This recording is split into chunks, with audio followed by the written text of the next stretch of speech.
እንኳን ለ2018 ዓመተ ምህረት የሶለል አሸንድዬ በዓል በሰላም አደረሳችሁ እያልኩ እንግዲህ የሶለል አሸንድዬ ክብረ በዓል በ2018 ባህል ድልድያችን አንድነት መዳረሻችን በሚል መሪ ቃል ይከበራል።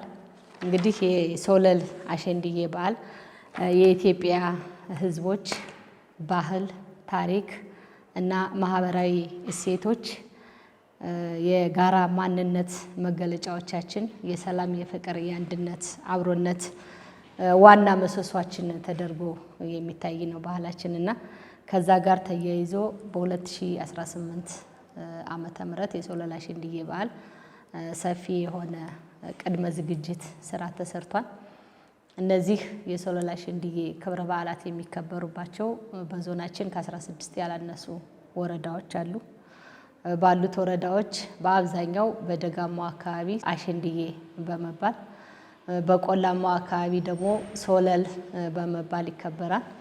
ለምሳሌ ራያ ቆቦ 5ቱ ራያዎች በአንድ ላይ ሆነው ሶለል በማለት ያከብሩታል።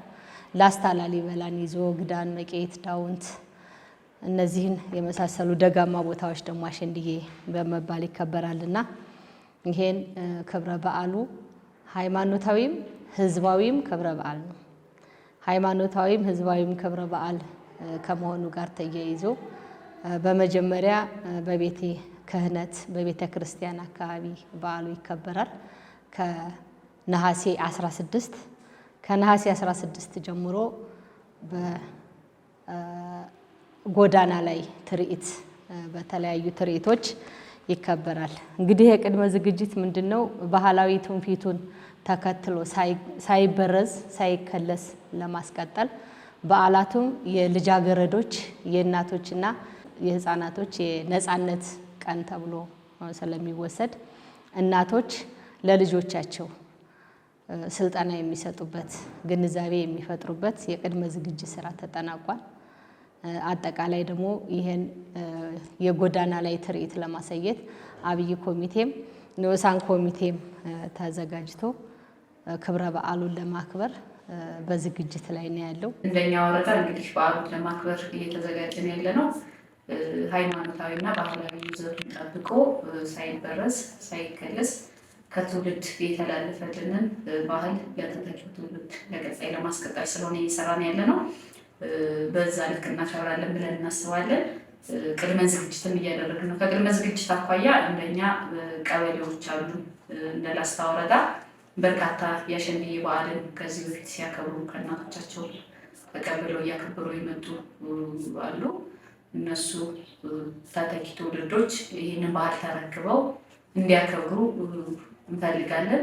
በዚህም በብልባላ እና በሽንሽራ ቀበሌ ያሉ ልጃገረዶች ወደ ወረዳ መጥተው አጠቃላይ እንደማዕከል አሸንድዬ ላስታ ላሊበላ በሚል ከቅዱስ ላሊበላ ልጃገረዶች ጋር አንድ ላይ እንዲያከብሩ እየሰራን ነው ማለት ነው። ከቅድመ ዝግጅት አኳያ ቀበሌዎች የጠቀስኳቸው ቀበሌዎች ላይ ወጣት ልጃገረዶች በእድሜ እኩያዎቻቸው በደረጃ እኩያዎቻቸው ተመልምለው እዛ ላይ ትሬኒንግ እያደረጉ ነው ያሉት። አሁን ባለሙያም የድጋፍና ክትትል ስራ እንደ ተቋም እየሰሩ ነው። ወርደው ድጋፍ እያደረጉ ነው። እዛ ላይ ደግሞ ተመልምለው ልጃገረዶች ትክክለኛ ባህሉን ትክክለኛ ትውፊቱን የሚያሳዩ ልጃገረዶች ተመልምለው ስልጠና እያካሄዱና የልምምድ ስራ እየተሰራ ነው ማለት ነው። እንዳጠቃላይ እንደ ወረዳ ስናከብር ከጊዜ ወደ ጊዜ የባህል መከለሶች መበረዞች እንዳይኖሩ ይታወቃል። በነሐሴ አጋማሽ በላስታና ላሊበላ አካባቢው በጉጉት በየዓመቱ ልጃገረዶች በጉጉት የሚጠብቁት የነፃነት ቀናቸው የሆነው የአሸንድዬ ክብረ በዓል ነሐሴ አጋማሽ ጀምሮ በደማቅ ሁኔታ ይከበራል ማለት ነው። ስለዚህ ይህን ክብረ በዓል ለማክበር ሁሉም ማህበረሰብ በዘንድሮ ዓመት በደማቅ ሁኔታ ይከበራል የሚለውን በአስተሳሰብ ይዞ ሁሉም በንቅናቄ ባህሉ እንዲከበርና ተጠብቆ ለትውልድ እንዲተላለፍ የድርሻውን መወጣት አለበት። እኛም እንደ ወረዳ ይሄንን ነው እየሰራን ያለ ነው።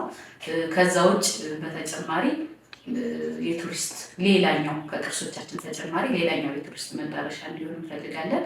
አሸንድዬ ሲከበር ከሌላ ቦታ የውጭ ዜጎች የሀገር ውስጥ ዜጎች መጥተው እንዲያከብሩ እና እዚህ እንዲታደሙ እንዲሳተፉ ፈልጋለን። ሰው ሌላኛው የቱሪስት መዳረሻችን አድርገን ለቀጣይ ትውልድ ለማስተላለፍ ነው እየሰራን ያለ ነው። በየዓመቱ የሚመጣውን የአሸንድዬ በዓል እንደ አንድ ቅርስ ለማስተዋወቅ ሰፊ ዝግጅት እያደረግን ነው።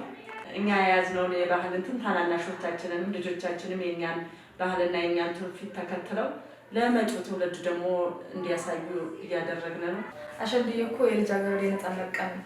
በጣም ነው ደስ የሚለው። ማለት አሸንድዬ ለማክበር ተጠራርተን ስትወጣ ከቤተሰብ ያለው ነገር፣ አሸንድዬ ቆረጣ ሲካሄድ፣ የፀጉር ስራ ሲመጣ፣ አሸንድዬ በአጠቃላይ የልጃገረዶች የነፃነት ቀን ነው። ከቤት ተደብቃ የነበረች ልጃገረድ የአሸንድዬ ቀን ነው የምትወጣው። የአሸንድዬ ጊዜ ሲመጣ ቀኑ ከመድረሱ በፊት ቅስቀሳ እናካሄዳለን። በየቀበሌው ያሉትን ወጣቶች ሂደን እናግዛለን። ከኛ በታች ያሉት ልጆች ባህሉን እናስተዋውቃለን። ከስክስታው ጀምሮ ያለው ሁኔታ እኛ ከተቀበልነው ከእናቶቻችን ከተቀበልነው አንጻር ከኛ በታች ላሉት ለነሱ እናስተላልፋለን።